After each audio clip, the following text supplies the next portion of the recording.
And for me, this is cool because I've been coming here for so long, and it's nice to walk into places and have people freak out. I'm not gonna lie, it does something for me. I'm walking into McDonald's and they're losing it. What are you doing here? Hello, I have one too. But now I find myself abusing the power. I get to the register and they're freaking out. Are you Gabriel Iglesias? I'm like, I don't know. Is the food free? Like, yes, it is. Like for me, the best hookup so far, has been at Disney. Oh man, I showed up, people were giving me free stuff left and right. I'm there with my family and they were loving it. Free sodas, hats and stuff. And people kept walking up. Can we take a picture? Can we take a picture? And I'm not one of those, I'm not one of those, no, get away. No, I didn't get attention as a kid, so now it's on. All day, picture. And the series highlight for me was watching two kids walk past Disney characters to get to me. Oh, and they were hating. I could hear them too. Whatever, dude. All day, picture, and all it took was one kid, to crush me. Yeah, just humbled you really quick. I walked up to me, he's all, like, oh my God, I just saw you on TV. Oh, can I take a picture? Let's do it, bro. Oh my God, this is so cool. It's so cool. I can't wait to tell my dad I took a picture with the guy that repossesses cars.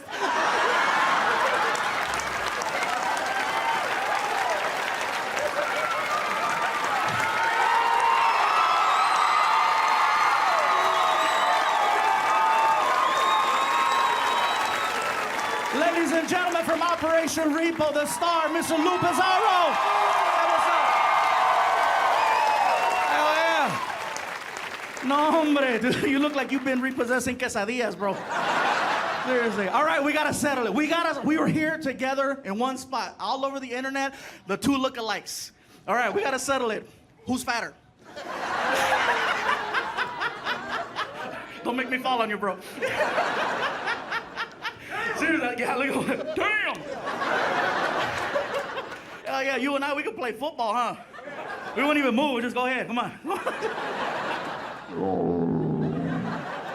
Oh, I'm already sweating, look, just hugging you. Está haciendo calor, it's so hot.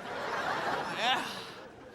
But we are here, you guys. I am so excited to be doing this show. I've been given this opportunity, and I want to share it with as many of my personal friends that are comics. And it's going to be a good time, you guys. And it was a really big fight with the network to come up with the title for the show. Because when they find out, it was me, and that I was going to have a few of my amigos on the show, automatically they tried to put a catchy name for it. Anytime comedy clubs, networks, theaters get together, and there's more than one minority on a show, they always want to put a catchy name. For as long as I've been performing in Arizona, anytime I do a show and there's more than 3 Latinos, forget it. Latino night, Hispanic night. Mojado Monday or Taco Tuesday or Wetback Wednesday or Tortilla Thursday or Fiesta Friday or Sábado Gigante. But they do that to everybody. That happens to African Americans as well. They'll call the show Urban Night, Apollo Night, Def Jam Comedy Night. But that's as far as they'll take it. And they won't take it to the next level like they will for us. Because, there's people fighting for black rights. We don't have anyone. We got Repo. And he's got his own agenda, I guarantee you, African-American brothers and sisters, you will never see a malt liquor Monday. Or Tupac Tuesday, or Watermelon Wednesday, or Thong Thursday, or Fried Chicken Friday, or Sookie Saturday, or Slap a Hoe Sunday.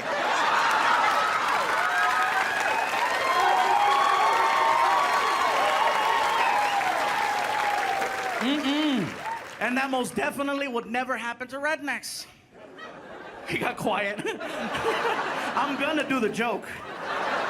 Because it'll never happen. You'll never hear of a monster truck Monday or a trailer park Tuesday or white trash Wednesday or take your sister out Thursday. Look at. Oh, hell no, Fluffy. You done crossed the line now. I'm from Apache Junction. We don't play that. This is my 3rd special. In the last special that I did a bunch of references to police officers. And they weren't exactly flattering references or jokes. I was just kind of like saying, the whole donut thing. And apparently, they became fans in some weird way because I started getting phone calls to do police functions. In December, I had 5 Christmas parties. I get a phone call from my agent, and he's like, Gabe, check it out. CHP, California Highway Patrol, wants to hire you to do a show. I go, really? What does it pay? They want you to donate your time. I think I'm busy. They told me to let you know you have a warrant in the city of Fresno, California. I'm like, oh, they're good. So I did the show, and I'm gonna tell you guys right now. It was one of the scariest shows I ever did. A room full of nothing but cops. Everybody's drinking a lot, and I'm scared because if they get ghetto, who do I call? You know, I gotta go out in the parking lot and find some gang member. Hey, back me up. So the show went good. It went so good that they asked me to do another show in California, in San Diego, for the California Highway Patrol Border Division. And I tried to make up an excuse that my car wasn't working right. They said, no worries, we understand. They sent a patrol car to my house with a freaking uniformed officer, and I was like, oh my God. Best part was I didn't tell my family he was coming. Oh yeah, sometimes you have to create your own entertainment. It was hysterical. 5 o'clock rolled around, I'm like, he should be here any minute. Sure enough. Frankie, can you get the door, please? Okay, Gabriel. So he goes to the door, comes back, and he's got like, he's like, Gabriel, the police are here. Why are you whispering? Because something's gonna happen. When he said that, I'm like, oh, I gotta freaking let him have it now, right? I said, oh my God, Frankie, they found me. What do you mean, Gabriel? I gotta go, Frankie. I gotta go take care of your mom for me, okay? I love you. No! I gotta go, Frankie. And I saw the officer. I said, pretend you're arresting me. I want to freak out my kid.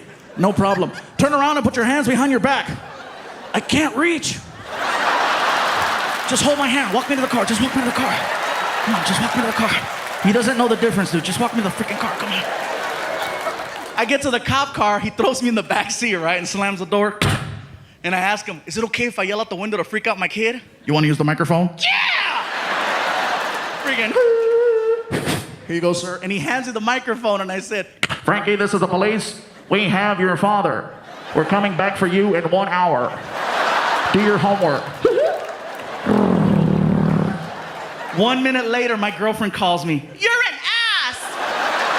What's he doing? He's doing his homework.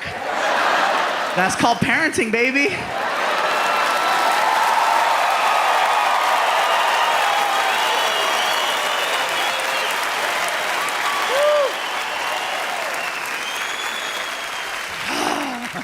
He got even with me, though.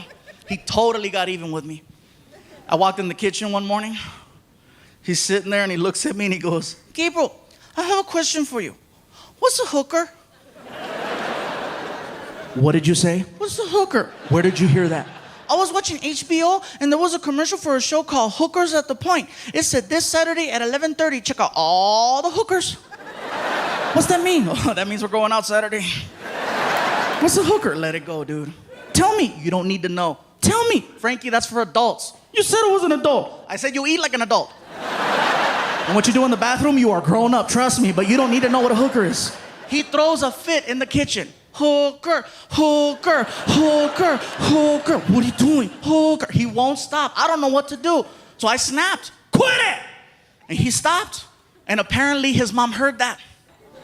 And as soon as I yelled, oh my God, he went from being my son to my girlfriend's little cub once again. And here she comes from the other side of the house, mama lion to protect her little, ha, ya hele, ba ba bee, ba ba ma.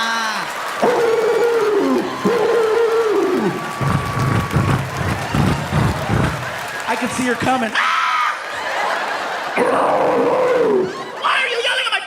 Oh my God, he wants to know what a hooker is. And that's why you're yelling? Tears, right? You said if he had any questions, he could come to you. I didn't know he was gonna ask me that. You said, don't worry, baby, I'm the man, I'll take care of it. Tell him. Are you serious? Tell him now. Frankie, you wanna know what a hooker is? Yeah. Those are your mom's friends.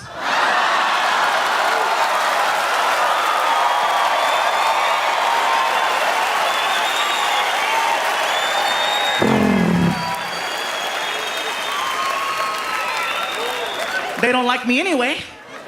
At least now when they come over the house, Frankie, who's at the door? Hookers are here. My buddies are like, what did he say? Happy birthday. Oh my God. Back in the day, you had to be squeaky clean to perform at a casino. But that's not the case anymore. Now, if you can sell tickets, it doesn't matter what you do up here, they want to book you. But back in the day, there was only a few people who could pull it off. And I was fortunate enough to be one of those people. So I remember I got booked to perform at a casino called Morongo in Southern California. And I'm backstage with the booker, the lady that hired me for the function. And she goes, so, no cussing, right? I go, no cussing. No filthy material? No filthy material. Good luck out there. And it was just me. I didn't have openers. It was just me. It was a voiceover on the freaking speaker, right? Ladies and gentlemen, please welcome comedian funny man, Gabriel Iglesias. And then I walked out there, right? I offended the entire audience in 5 seconds. And I did it without cussing. Freaking 22-year-old kid goes up on stage, looks at the crowd and says, hey everybody, is this a regular casino or is this an Indian casino? You see how you all know? I didn't know. I didn't know because I didn't have TikTok to teach me. What I did have was a life experience that I'll never forget.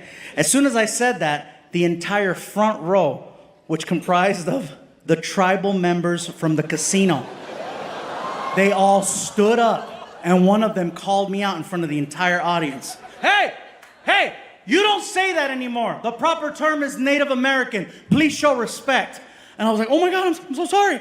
I didn't know. And I felt horrible, and I was so embarrassed.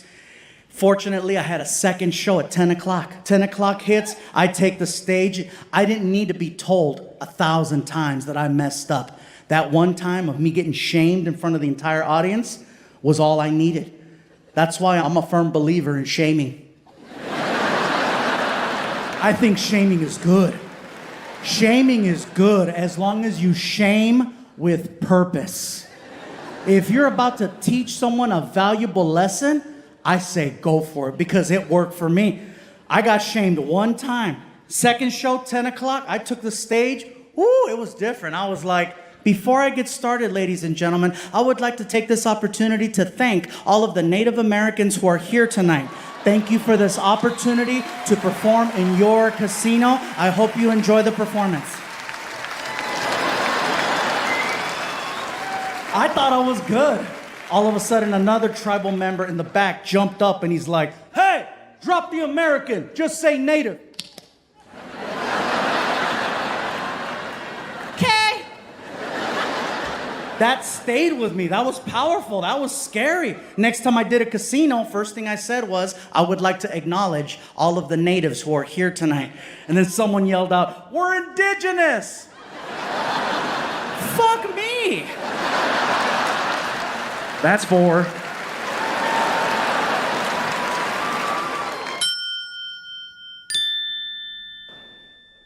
With time, I got a chance to perform all across the United States. And then I get my first ever show in Canada. Ironically enough, at a casino. It's a casino we still perform at called Caesars in the city of Windsor, Ontario, right across the water from Detroit, Michigan. I come to find out the hard way that in Canada, it is a completely different term for describing the people originally from that land. The proper term in Canada is actually First Nation. I didn't know that. I was so nervous being in Canada, I said Native American. Like, hello, I'm not even in America, right? Freaking stupid, right? Pendejo, I know. Fortunately, someone pulled me to the side and they told me what was up. I was lucky that I had a second show. 10 o'clock, I take the stage and I'm like, before I begin, I would like to acknowledge all of the First Nation people who are here tonight. And then some guy yells out, call us Indians!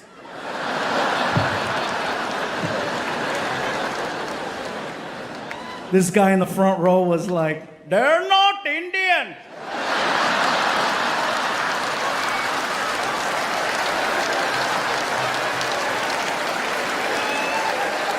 They are not Indian.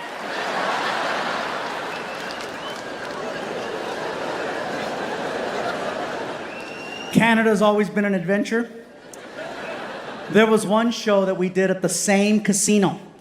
Anytime now we perform outside of the United States, even if it's next door in Canada or Mexico, Martin's first question to the audience is, do we have any Americans in the house tonight? Because no matter where we perform in the world, there's always a handful. So that night, Martin takes a stage and he asks the question, do we have any Americans here tonight? Not knowing that earlier in the day, at that same casino in the Grand Ballroom, there was a end-of-year holiday party from an American company from right across the water in Detroit. And they were having this end-of-year celebration, and they were there pre-gaming since noon, partying it up. And I guess the party planner for the event thought it would be an amazing idea to end their party with laughter. So this person bought all of the tickets to my show that night and gave them to that company. Well, 7 o'clock rolls around and everybody stumbles in, takes their seats, and then Martin walks out and he asks the question, do we have any Americans here tonight? And instead of getting a yay, woo, right here, he got, they were so drunk they started chanting, USA, USA, USA, USA. I'm in the dressing room. I'm hearing this. I'm like, why are we here? We could have done this in Detroit. You know what I'm saying? I had to fill out paperwork. I'm like, this is not cool. So during intermission, Martin comes backstage and he tells me, bro, I don't know if you heard. Oh, I heard. You might want to mention it. I go, oh, I will. So at some point during my performance, I told the audience, so a little bird told me that there might be a couple of Americans here tonight. Is that true? Sure enough. And they started doing it again. USA, USA, USA. And then it got quiet and you could hear, America. I said, ladies and gentlemen, do you understand what just happened? We just made history. And people in the front row got their arms crossed. They're like, what are you talking about? History. I said, we just made history. Who would have ever thought you'd see the day where thousands upon thousands upon thousands upon thousands of Americans would cross a border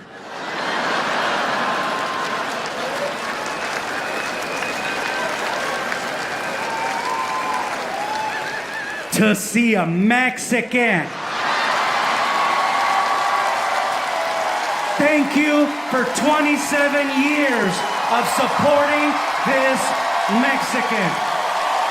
Miami, los quiero mucho. Muchas gracias. Have a good night. Thank you.